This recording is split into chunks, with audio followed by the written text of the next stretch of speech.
মধ্যপ্রাচ্যের উত্তপ্ত রাজনীতি, মার্কিন সর্বোচ্চ চাপ নীতি ও বৈশ্বিক প্রতিক্রিয়া। যুক্তরাষ্ট্র কর্তৃক ইরানের বিরুদ্ধে ঘোষিত নতুন ও কঠোর অর্থনৈতিক নিষেধাজ্ঞা মধ্যপ্রাচ্যের চলমান ও সামরিক ও রাজনৈতিক সংকটকে আরো জটিল থেকে জটিলতর করে তুলেছে। ওয়াশিংটন ইরানের অর্থনৈতিক জীবনরেখা সম্পূর্ণরূপে বিচ্ছিন্ন করার লক্ষ্যে প্রায় 60টি প্রতিষ্ঠান ও জাহাজের উপর নিষেধাজ্ঞা আরোপ করা হয়েছে।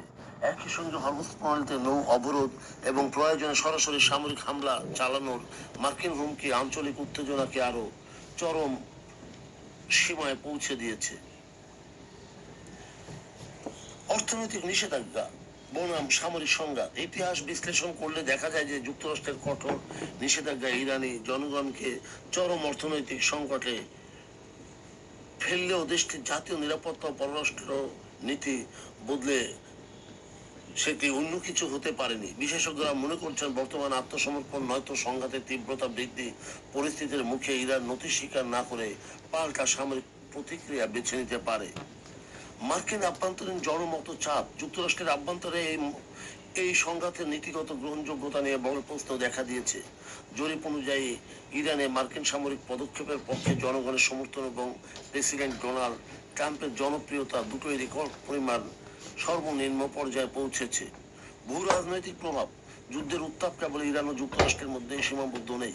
হরমুজ প্রণালী ও লোহিত সাগরে বাণিজ্যিক জাহাজে হামলা বিশ্বব্যাপী জ্বালানি ও সার সরবরাহে বড় বিঘ্ন ঘটাচ্ছে, যা জাতিসংঘ ও আন্তর্জাতিক সম্প্রদায়ের জন্য গভীর উদ্বেগের কারণ হয়ে দাঁড়িয়েছে।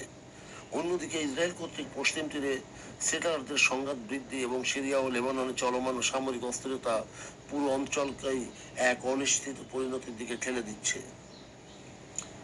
নিষেধাজ্ঞা ও সামরিক পেশিশক্তির মহড়া মধ্যপ্রাচ্যের সংকটকে স্থায়ী সমাধানে আনতে ব্যর্থ হয়েছে।